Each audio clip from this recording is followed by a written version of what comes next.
seconds and counting. Mark, mission start. D0 launch commit light circle correct. There she goes. Houston, we have a podcast.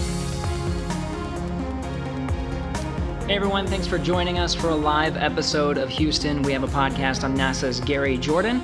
We're getting together in front of the cameras this time to record this episode live because it is our 200th episode of Houston We Have a Podcast. So we thought we'd do something special. We're going to make this interactive. We're going to take some questions. We were looking for some special guests to get on our show. None of them were available, so we do have Dan Hewitt here as our special guest today. Dan, thanks for joining. Yeah, like I said, it's always great to be at the bottom of the barrel. So thanks for letting me back in, Gary. We actually did really want you to come on this show because you kicked us off with episode 1.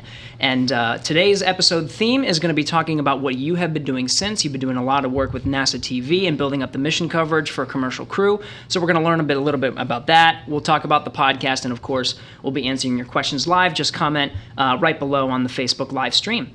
So let's get right into it, Dan. The first question I have is, last time we had you on the show as a guest was 4 years ago. You were the International Space Station Public Affairs Officer. Yeah. What have you been up to since?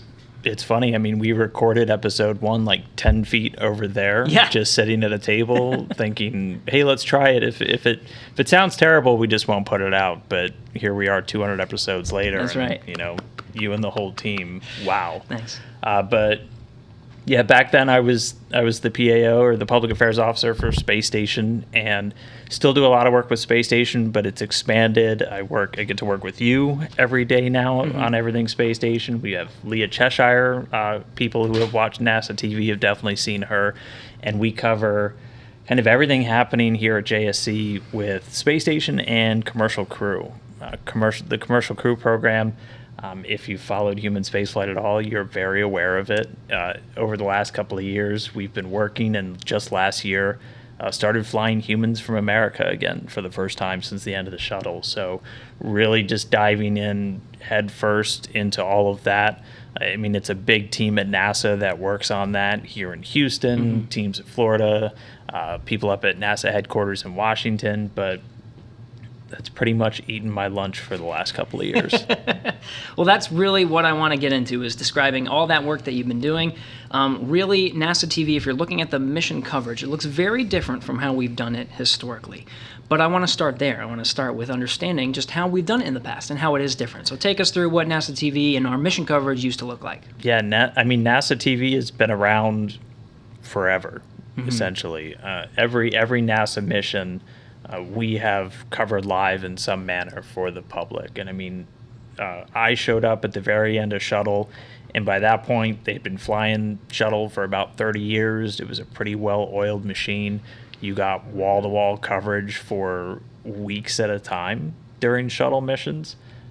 So it was definitely pretty exhaustive for trying to just cover every moment of a mission.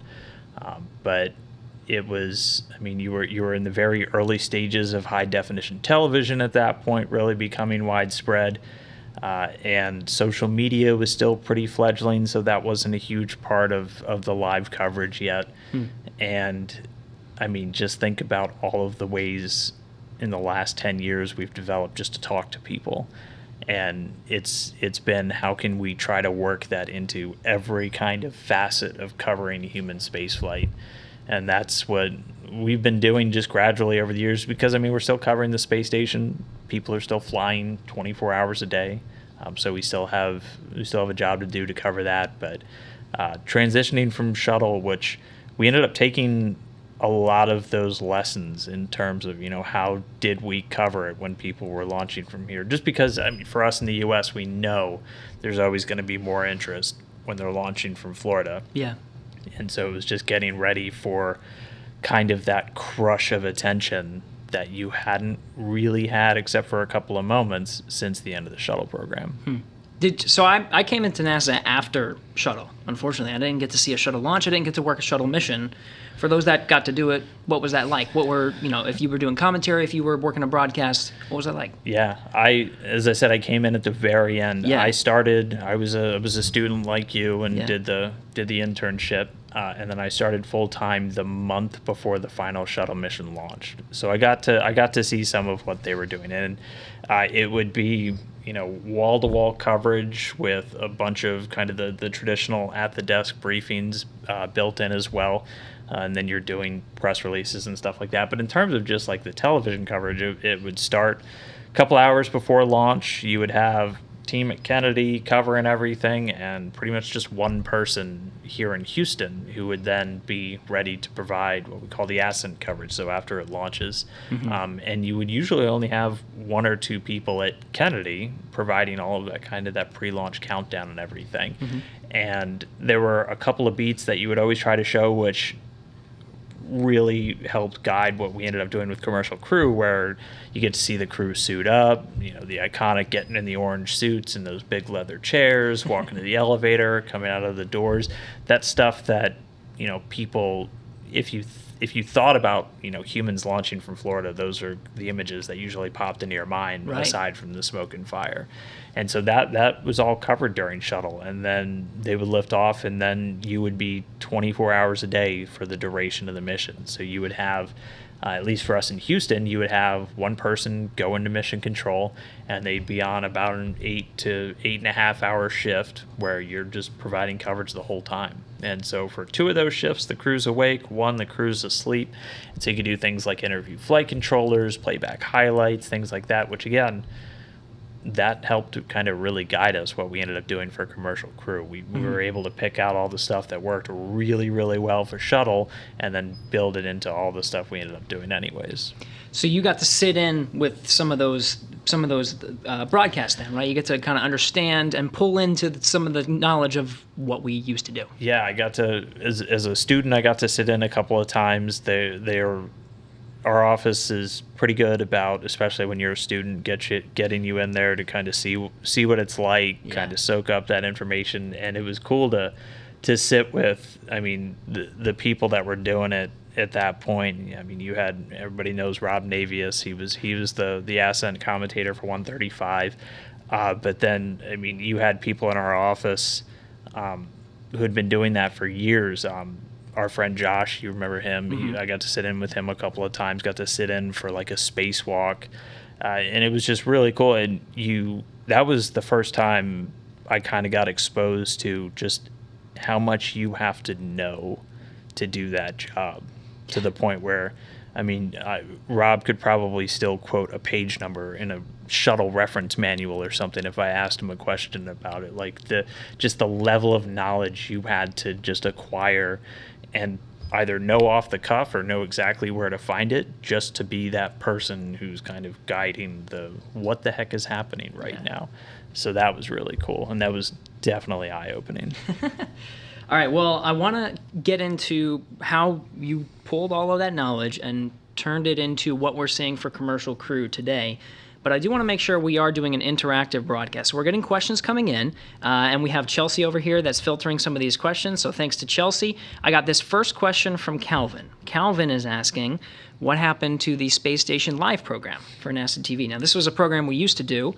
This was even post-shuttle. We used to continue it on. So what was that program, and what happened to it? Yeah, we used to do that for the space station, and we did it even when shuttle was flying, and we did it afterwards. We used to, 5 days a week, we would do an hour-long show, eventually down to 30 minutes, but when I showed up, it was an hour-long show where you basically do a live update of everything happening on the station. So we would do it at a point when the crew was awake, and you'd replay any video from earlier in the day and show kind of the live stuff that's happening, and then you could interview people and things like that.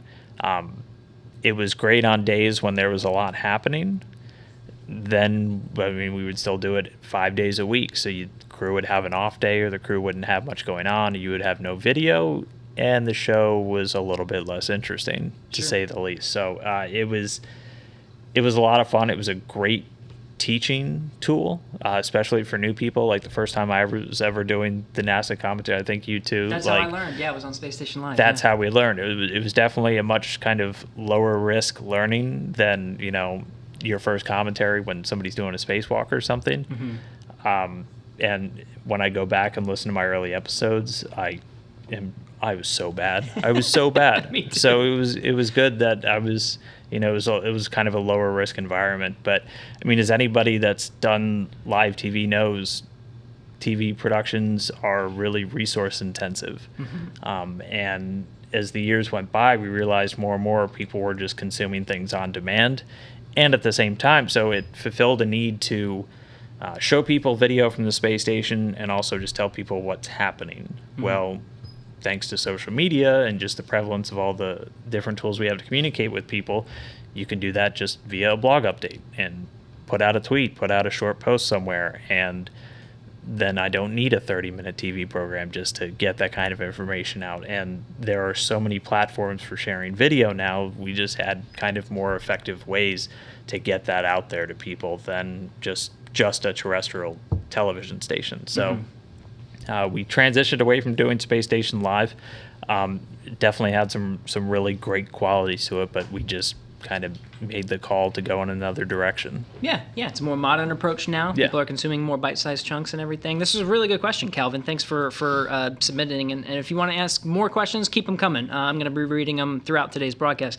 I also wanted to try something. It's a poll feature on Facebook Live. We're going to see if it works. If not, just please comment below. But I wanted to throw in some polls for the podcast itself, since we both started with the podcast. So this first question is, what kind of Houston We Have a Podcast episode do you prefer?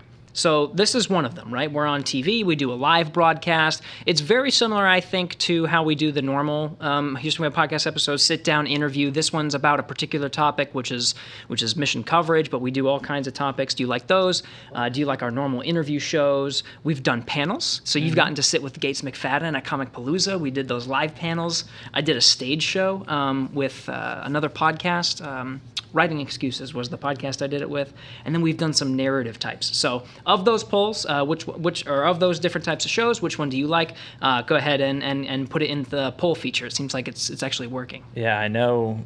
I mean, on this side of it, the panel was a lot of fun. It was cool to have like the crowd reaction and everything, because normally feedback. It's just us sitting in a room really quiet so we don't make Alex mad with bad noise. That's right.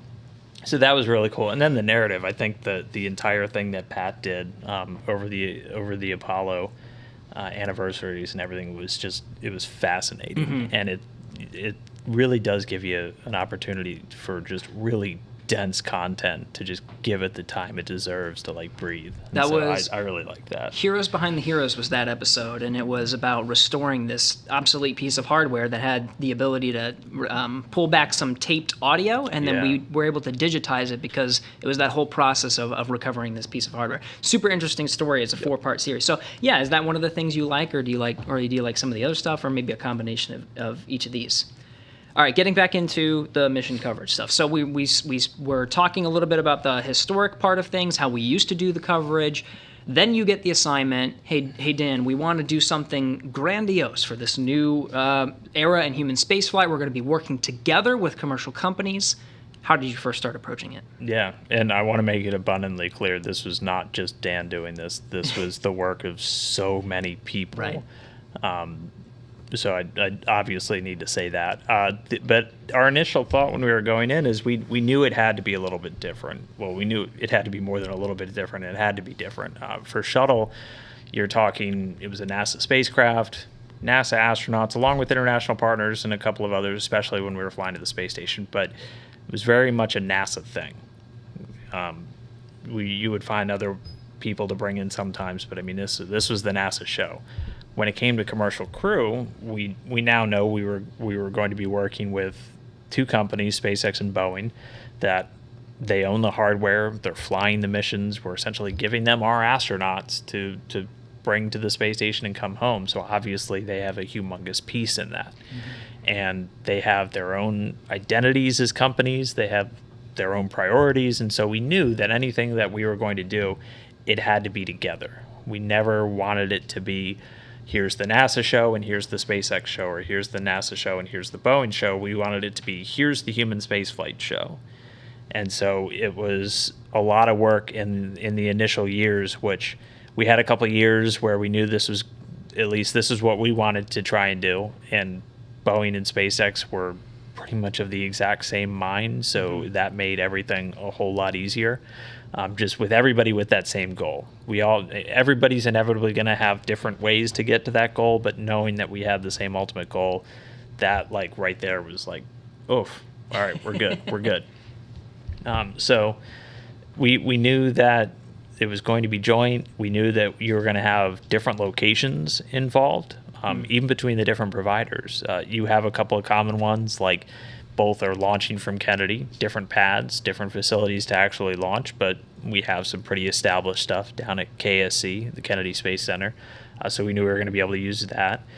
They're both going to the International Space Station, so we knew that we were going to be using mission control here in Houston. But then you have the kind of the one of the main separators is SpaceX controlling Dragon, everything from Hawthorne in California, and then Boeing controlling from one of the control rooms here in Houston. So that was something a little bit more we had already done, we knew how to do. The SpaceX one was just a wholly new, how the heck are we going to integrate all of these different places together? I mean, so that was a challenge, but it was a fun challenge. And again, it wasn't really difficult to get everybody on board that this is what we wanted to go do. So you got to spend way more time just solving like the technical problems and things like that, which you had all those different locations, and then I think we'll get into this, but then you had the added luxury of trying to figure out how the heck are we going to get signals from all of these different landing zones. I mean, you have drastically different return profiles. One splashes down in the ocean, one's in the middle of one of several deserts. How the heck are we going to show people that? Because we're going to want to see it, and we've found some really kind of creative ways to be able to get views back. So it's been fun. It's been fun, but it sounds like it's a mix of challenges. You have the piece of working with not just NASA. As you said before, it was NASA telling NASA's story. We're gonna do our thing. Now you have to get other priorities in there, and then there's this whole technical challenge. We want to tell the story from front to end. We want to pull in all of these different locations, literally two opposite ends of the United States, put them together, including the ocean. Now we're in the ocean too, the desert. We're in all these different interesting areas. So it's a combination of these diplomatic challenges and the technical challenges. Yeah, and I mean, I always had more fun with the technical stuff just because trying to figure out how to get a signal from the middle of the ocean or the middle of the desert, like that was really cool. And again, that's something that technology, especially over the last couple of years, has really helped with. Where, I mean, you have, instead of having to like rent a massive satellite dish and drive it into the desert, we have a pretty small pop-up one that the Boeing team has that we're able to get a signal from literally the middle of nowhere, because that's where you want to try and land your spacecraft. And I just love what we've been able to do with the Boeing return stuff. That's probably my favorite aspect of these missions is like going out in the desert and doing those. Like it's really cool. It was really fun to develop.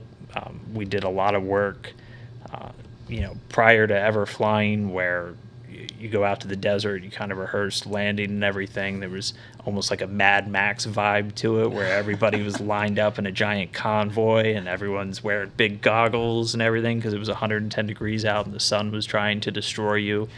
But it was just so much fun. Didn't you go out when it was cold too? Wasn't it like super cold in the morning? Yeah, OFT's landing was at White Sands, and it's a desert, so daytime usually a little warm, nighttime really cold. It was a nighttime landing, and we've gone to really cold places in this job. We've been to Kazakhstan when it's snowing and everything. For whatever reason, that was like the coldest I've ever felt. Like my feet hurt the entire time, but everything worked. The equipment was awesome. We were able to do some kind of reporter in the car, in the chase vehicle, heading to the landing site. I remember standing outside and everybody's freezing, but you kind of saw the capsule coming down under the parachutes and just a very silhouette, backdropped against the night sky. And just this roar went up of just let's go, just everybody just so excited, and it was phenomenal. And we were able to talk to some of the team members live on TV, and then we got out to the landing zone and we were able to show the entire recovery, talk to some of the astronauts that were there. Sonny Williams named the spacecraft while we were out there, and it's just we're able to bring people in closer to a mission than I think we've ever been able to before. Yeah. And that's what's really exciting about it. Well, I think people are really excited about this because I'm seeing a lot of questions coming in. Oh. So this one from George from Ukraine is asking about the collaboration specifically between how NASA works with NASA TV and then SpaceX. Well, I mean, historically, I know we used to do like different broadcasts and everything. So how's that collaboration work? Yeah, and that's something that evolved over time too. Anybody that follows SpaceX, that they do their own webcasts. Yeah. And they had a very different style, a very different approach than what NASA did. And so it was fun to work with them, understand what works really well for them, share what works really well for us, and come out what I really do think was the best of both worlds with what we ended up doing with these broadcasts. Our work with SpaceX, it's the exact same with our work with Boeing, where it's literally you're side by side in pretty much every single decision that gets made about how to do these shows. Mm-hmm.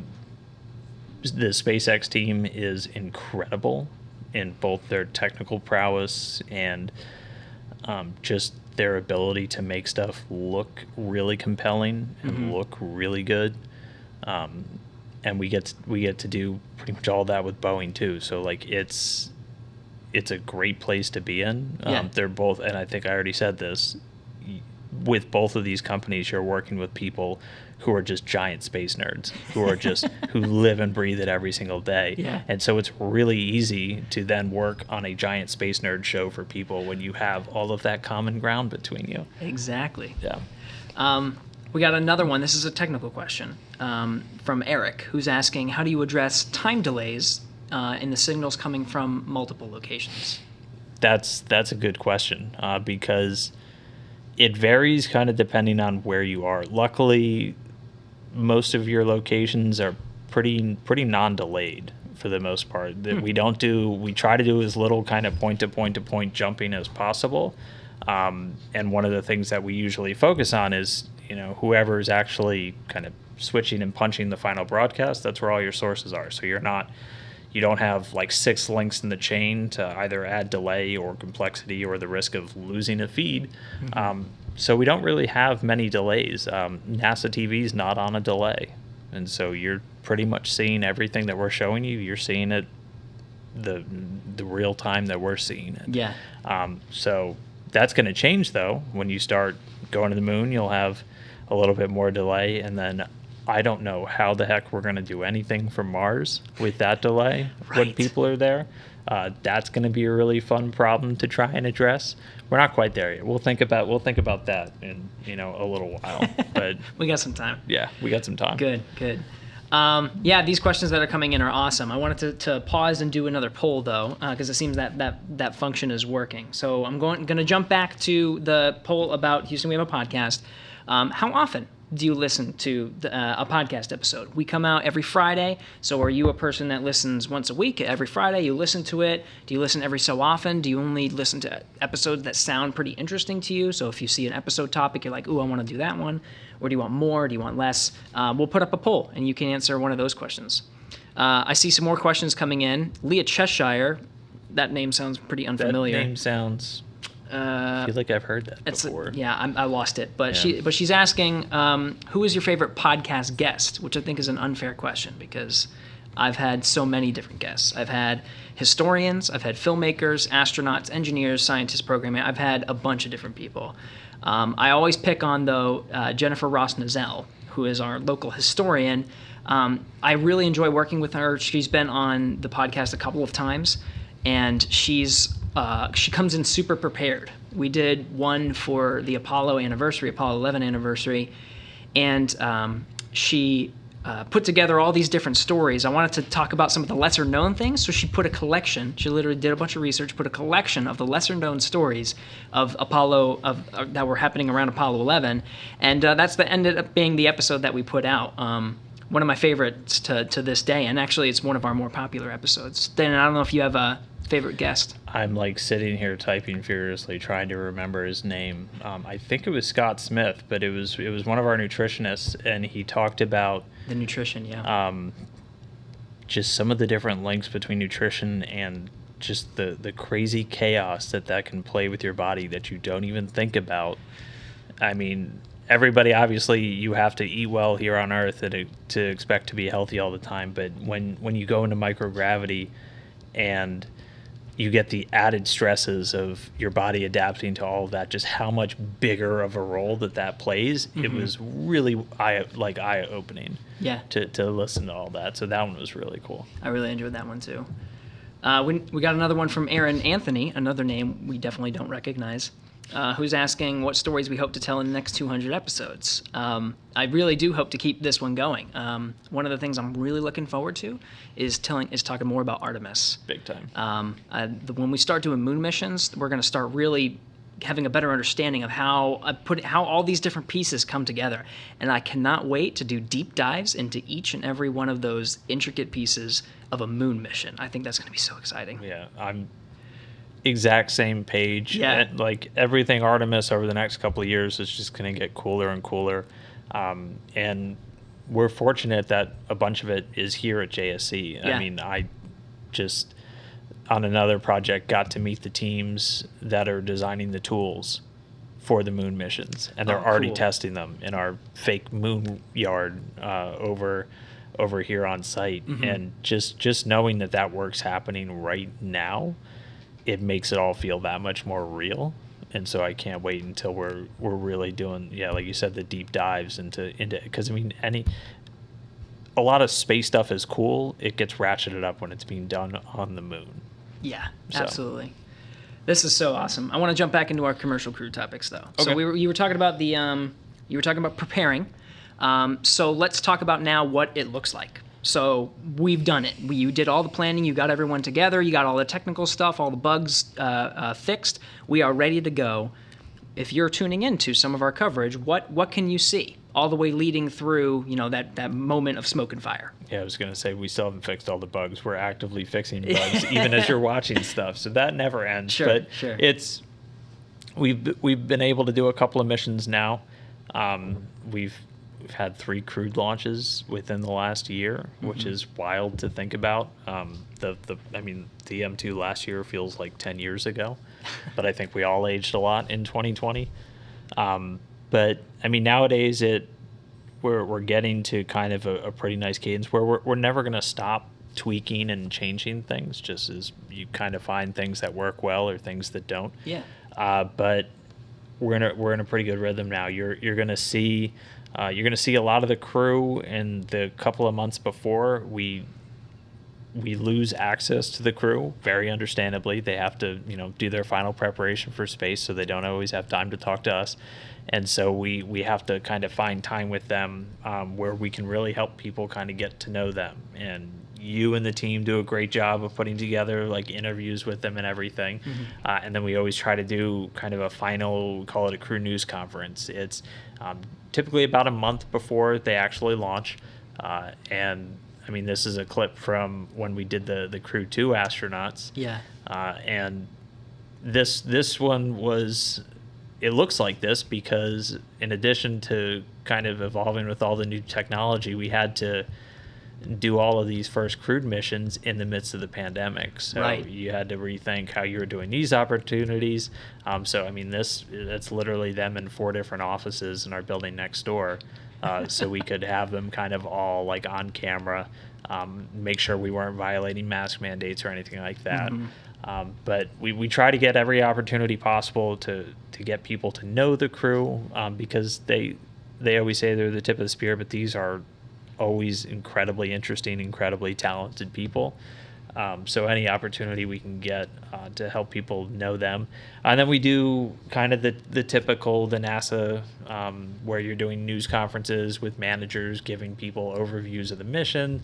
And we produce a lot of like the on-demand video content to help explain things. And you have a huge web presence, but you do a lot. And then, I mean, the months before, it's basically outlining what a show's going to look like. You get a basic show outline, you divvy up who's going to be covering what. Everybody's got your kind of different jobs. For us who are in kind of the more operational commentary role, it's a lot of studying. It's a lot of going to sims with flight control teams. Yep. So, if anything bad ever happens, you're prepared for it. You know what's actually happening. That part's been probably my favorite because we've gotten a chance to basically learn brand new spacecraft. And along the way, you get a little bit smarter about just general space operations. But learning about brand new spaceships, like that's really cool. Yeah.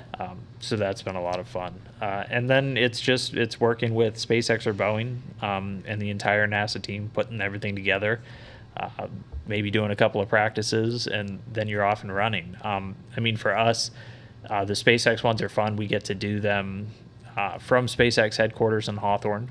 So this is Leah and Jesse. I'm guessing maybe this was Crew 1. I'm not sure. I think it was, yeah. I think this was Crew 1. They were on for the Crew 1 launch. And we do that because that's where the mission's controlled from. Right behind them, that's Hawthorne Mission Control. That's where the SpaceX flight controllers are. Oh, and right on cue, there it is.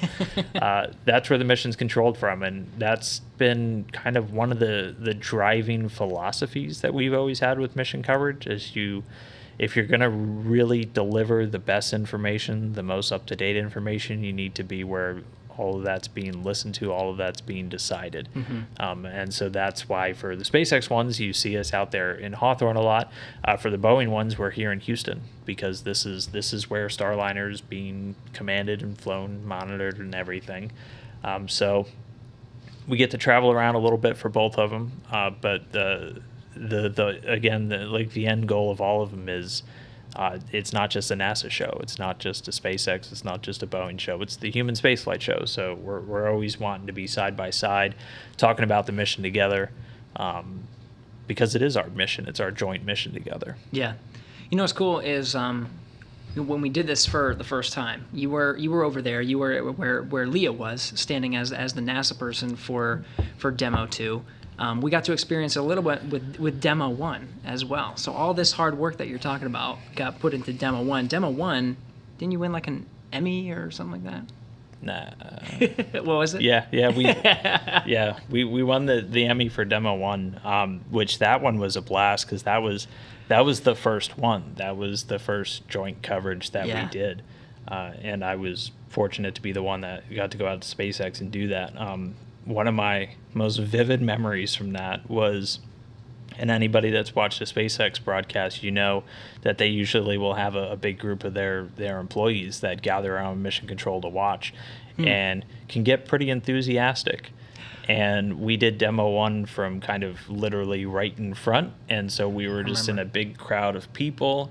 And aside from actually watching a rocket launch, that was easily like the most hype I've ever been in a moment. But at the same time, it was really cool. But all that was going through my head is I can't hear a single thing that's happening. Oh, yeah. And so that was one of the things we learned was, all right, well, once we put people in, the stakes are way up. And if something were to go wrong, we need to be able to hear it and we need to know what's happening. Mm-hmm. And so we adjusted a little bit, and you see us kind of up on their mezzanine now, where you can definitely hear. And that's one thing that a lot of people might not always understand is anytime you see us talking on the air, we're listening to usually 3 or 4 different conversations in our ears. So you might have your TV producer talking to you, you're listening to flight control loops, you're listening to any of the conversations between the crew and the ground. So you're kind of juggling a lot of different things. Yeah. So if you ever see us suddenly go like completely stone-faced and stop talking mid-sentence, we're probably listening to something. Very actively. We try not to,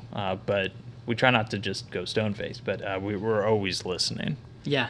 Definitely. Now, we're getting a sense of, especially from the commentator's perspective, what we're doing on camera. We're all in these different places. We're representing different centers. We're together in Hawthorne and in the Kennedy Space Center and everything. You're showing this collaboration. What's happening from the behind the scenes, from the production rooms, about the, who's executing the show, saying, cut here, do this? Yeah, and those are easily the people that have to do the most work. Yeah. because again, you're tying in broadcast locations from around the country, sometimes from extremely remote areas. With us, we're taking in feeds from outer space.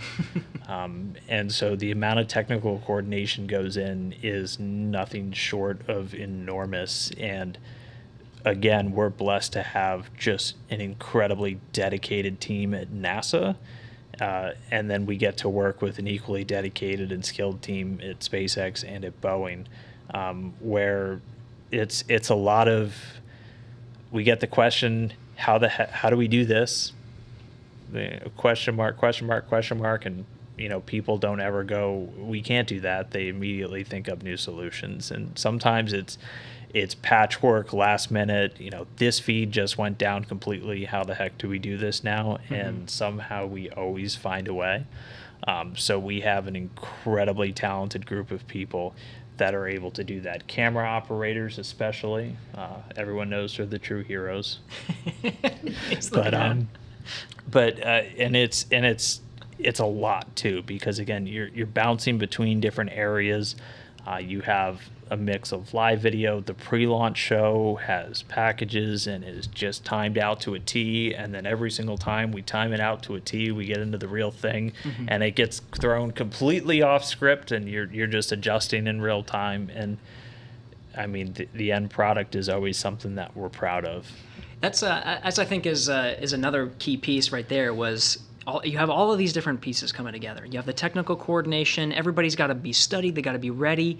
But at any moment, you can take all of this planning that you've done, and you just have to throw it out the window. Oh, yeah. Because we have to stick with the story that's being told. If something's going differently from how we're predicting it's going to go, we have to stick with it. And in the moment we do it, in the aftermath, you think, man, we spent 6 months putting that piece together on this. Yeah. And then, crew one, they had to reopen the hatch. So we had to follow that before they left off. So, I mean, mm-hmm. you had big chunks of your planned show that you're like, oh, nope. Mm-hmm. And I mean, that's just the reality of live TV. Right. You get to audible in real time. But again, that's where NASA has a lot of experience kind of doing that. We've been doing live mission coverage for decades. And we've been lucky to attract a lot of people that come in with that very diverse skill set and mm-hmm. that adaptability. I mean, it definitely sucks in the moment to go, sorry, interviewer who's been interviewee that's been standing there for an hour, we're skipping you. Yes. But sometimes it happens. My favorite moment, though, is launch. You put all this work together, right? And a lot of times when we come on, we're on, we've done all the rehearsals, we've studied, we've done the sims, we've practiced contingency scenarios, and even at the time of launch, we've been on for hours. And then that moment comes where everything's working, and we get to see this thing lift off. And as you said, you got to hear cheers behind you during this moment, and I got to hear it too. I got to be a part of it, and it's just your heart's pumping during this moment when you're seeing this, and you're watching it, but you're actively thinking about and listening to everything that's going on. I have something I want to say, but I'm actively listening. They're pitching down range. Vehicle is stable and nominal. I'm listening to all of that as it's going through, just making sure that the story that we're telling real time, as my heart is racing, is the accurate story that we're telling. Yeah, and the crew launches, I mean, the way that we do them, you start your show, like you said, we're on for hours. Yeah. So we start the show, I think, about 4 hours before launch, because that's when the crew is starting to get suited up and everything. And it's tough because you know that this is the day that I'm going to go and we're going to launch, we're going to do everything, and then you start and the adrenaline hits right as you start the show, and then you sit down for an hour, and then you have another couple of minutes, and then you sit down for an hour. Right. And so and then once you get really into kind of that final 30 minutes is when it all hits. Mm-hmm. And it all really starts to feel real, and you're going back through everything in your head, and you're praying that the weather doesn't turn. I still remember the second attempt on DM2 where we all showed up after scrubbing the first day and there's no way we're going to go today. And then an hour before launch, the skies opened up, and it's like, oh no, we're actually doing this. I actually have to do this now. Yeah. And you go through the full gamut of emotions where, I mean, it's always a little bit scary. It's really exciting. Yeah, your heart's going, but fortunately, I think we do a pretty good job of just kind of preparing people. So I end up like not remembering a lot of it. Like after the ascent, like you kind of have to go back and watch again because it is just something like you're so in the moment.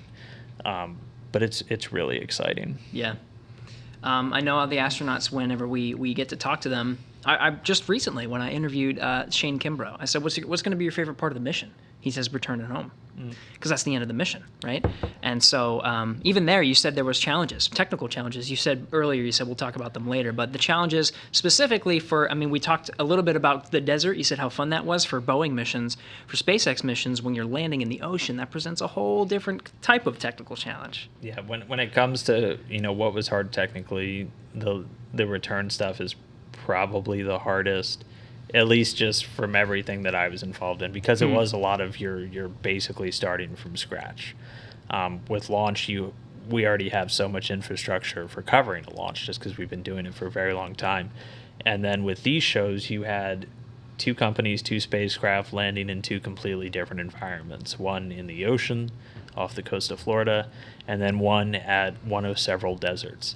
And so it's still, in this day and age, not easy to get a video signal. It's doable, but it's not easy to get a video signal, let alone something really high def and pretty, from somewhere that's so remote, where you're almost entirely relying on a satellite uplink capability, which anybody who's ever used a sat phone or tried to set up their own kind of broadcast, it can be pretty finicky. Sure. And if it stops working, all of a sudden you're out of options. But it's been fun to kind of to figure those out. With the SpaceX ones, we've got like an uplink that we're able to use.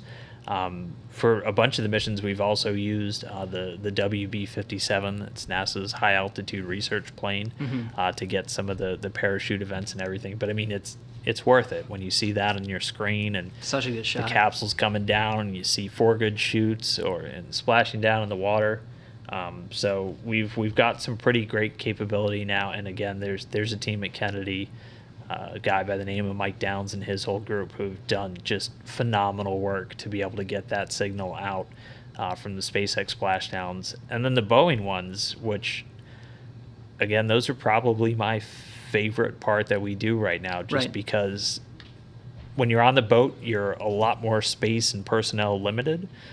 So that's one thing that landing in the desert helps, just like from purely showing people the mission. We have a little bit more capability and one of my favorite things about the Boeing ones is we're actually part of the operational team for this. We go out and set up a camera that provides situational awareness, the entire landing zone, back to the flight control team and mission control. So we're right in there with the convoy. We're able to get everything set up. And again, there's a Boeing guy by the name of Tom Rule who kind of is the godfather of all of that hardware that goes out there, and him and his guys and girls are just wizards at being able to get us as many different options as possible, and we're able to bring people, just you're embedded inside the team that's bringing them out, bring you right up to the hatch when we start taking crew members out and everything, and it's really fun. And they've got really cool solutions to get video back from there over here to Houston, where we're able to mix it in and punch it out to the whole world. It was cool, like getting to start from a blank slate and figuring out how to do all this, and you're bouncing around between 2 very different solutions for the both of them. But again, the end goal is we want to show people, we want to show you everything, or as much as we possibly can. I mean, I think we've done a pretty good job so far. Yeah. Honestly, it shows. I think a lot of people engage. We've had crazy numbers with the people that have tuned in, and I think that really shows that the people are interested in this stuff. And I think that's exciting too, that people really are interested in this stuff. I want to jump to questions now. We've talked a lot about Commercial Crew and got the inside scoop of what's going on. So let's dive back into the questions. Thanks, because we got a lot of them actually since we've started talking again. So there's one's from Brad, who's asking when media will be allowed back for in-person news conferences. So this is due to COVID. We've been doing remote. Yeah, that's a good question. I mean, the short answer is hopefully soon. We're going to be following all of the CDC guidance and everything else that the entire federal government is mandated to follow. We're not going to do it until we can make sure that we're keeping everybody safe. Things are obviously loosening up a little bit more now. We're able to, if you're fully vaccinated, do a couple more things on site, which is why Gary and I aren't wearing masks. Right, yeah. And so I think if things continuing to trend good, we still see good vaccination rates and caseloads going down, hopefully soon. I couldn't give you a date because it'd be wrong, but hopefully soon. Sure. All right, this next one's from Anita. She's saying, I love the show, the highlight of my Friday every week. Thank you, Anita. Will the podcast ever be recorded in space one day, do you think?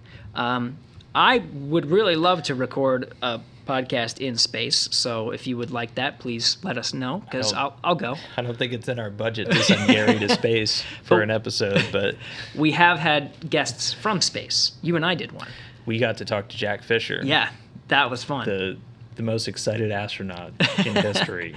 He was really fun to talk to. We had it was how we set it up was we got on and we were just chatting about just life in space ahead of a downlink call, which we do every once in a while. We get downlinks and we talk with schools, universities, media, whatever.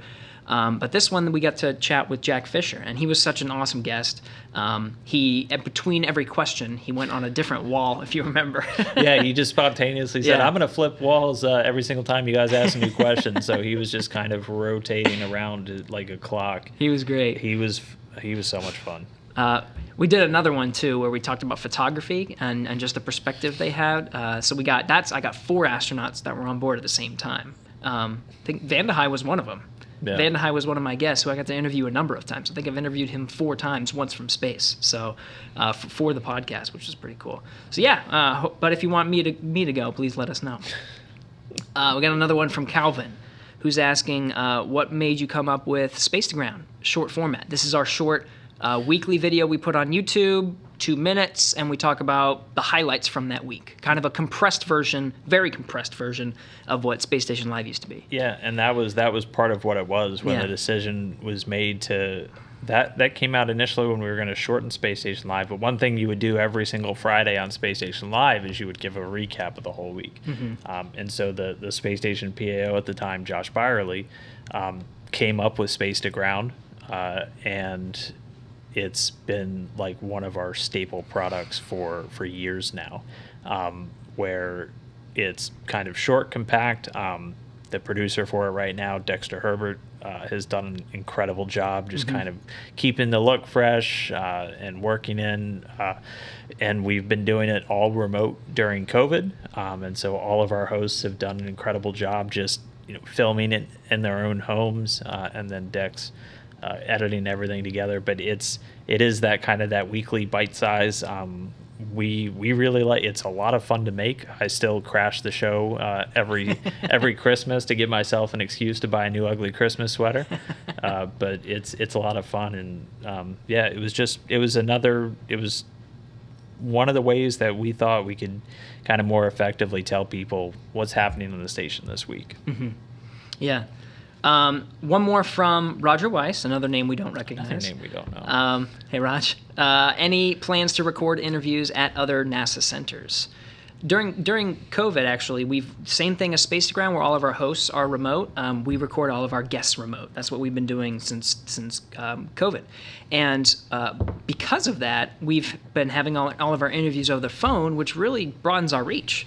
So lately, we've been talking with a bunch of people from a bunch of different NASA centers. I got some episodes coming up. We're talking with interns it's going to be me and interns from 3 different NASA centers all at the same call. So that provides a lot of different flexibility, absolutely. We did another one early on was when we did with NASA in Silicon Valley. That's just another podcast. And we did that one remote. I was with Shane Kimbrough at the time, just me and him in the booth, actually.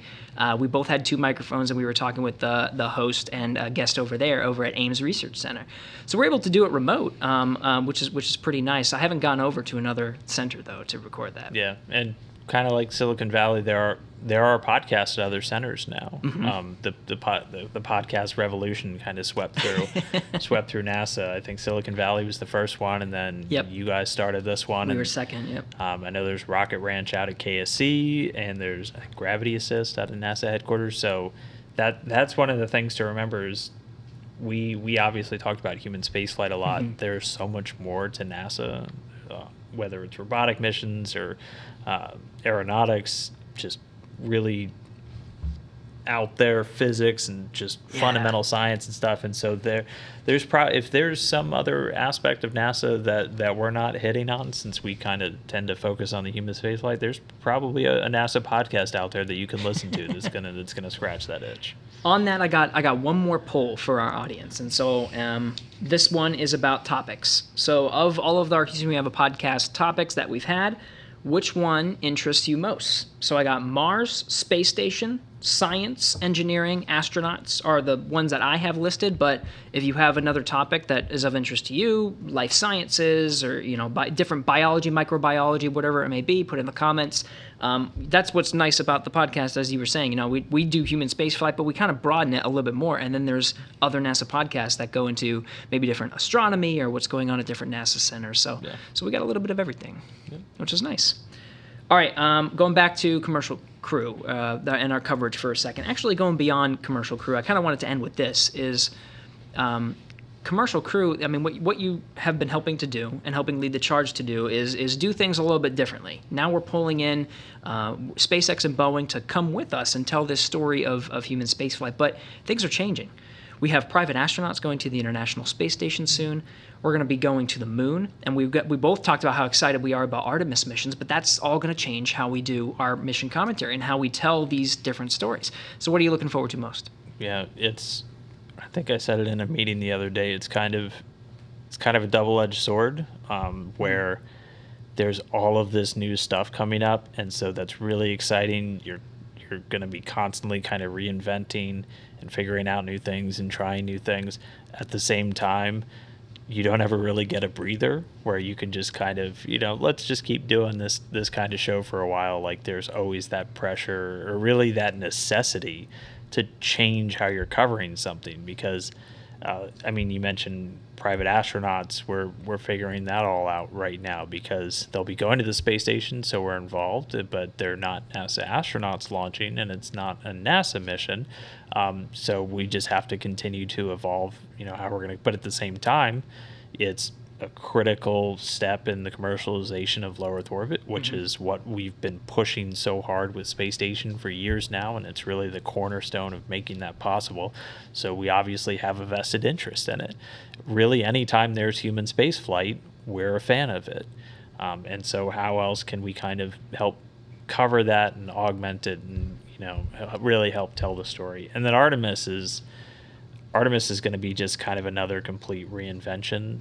I'm really excited for that just because, and our previous NASA administrator, Jim Bridenstine, would talk about this a lot, where you have multiple generations living on planet Earth that did not experience the first moon landing, that it's black and white footage or it's a textbook article for us. And when you look at the numbers of just how many people tuned in and how just pivotal a moment it stands out in the history of engineering and just human achievement, we're going back to do that again. We're taking that big leap again, and so we better really have our stuff together to bring the whole world along with it. And so I'm really excited for kind of the new kind of technologies out there, as we can make cameras smaller and increase resolution. I understand everybody. We're still at 720p for a lot of stuff. We're working on it, and 4K is definitely in our future because a moment like that deserves that. A moment like that deserves to be seen and experienced in just the best way possible and given to as many people as we could ever possibly reach. And so tackling those challenges is going to be exciting. It's going to be hard because it's never as easy as just stick a camera on a spacecraft and point an antenna back at Earth. every single pound that goes to the moon is worth a lot of money and a lot of fuel. You don't have an unlimited data plan when you're sending stuff back and forth from the moon. And believe it or not, 4K video eats up a lot of bandwidth. So, I mean, there's challenges out there, but the cool thing is, like, we're having those discussions right now. Mm-hmm. We're thinking about how the heck are we going to do this? And it's not something that's, way off in the future. Like, we need to have those meetings now or we're not going to be able to do it. And so that's what's really exciting. Dan, you're very passionate about telling this story, right? And that's what our job is. Our job is to tell that story. Yeah. It's to give that people what they are expecting, which is beautiful pictures of the moon when we return. It's to tell stories in these. We talked about Space to Ground. We're doing a podcast. We're doing everything we can to share what we're doing and involve as many people as possible. So when you think about NASA's directive to reach out to the widest practicable audiences, which is our charter, and our passion for doing it, what really drives you to tell story, to do things differently, to reach wider audiences? Well, it really hits home when, especially, and that's one of the things that social media has been so great for, when you see who it is that's watching. It's hard to kind of grasp that when you're in the moment, because I mean, when we're doing this right now, when we're covering a launch or something, it's me and like maybe a couple of other people in a room, and that's it. But with the advent of social media, you get a constant stream of this person checking in from Germany, this person checking in from India. It's the entire world will be tuning in. And so when you have that kind of instant feedback that, oh, wow, like all of these people are paying attention, it helps kind of light the fire under you. Yeah.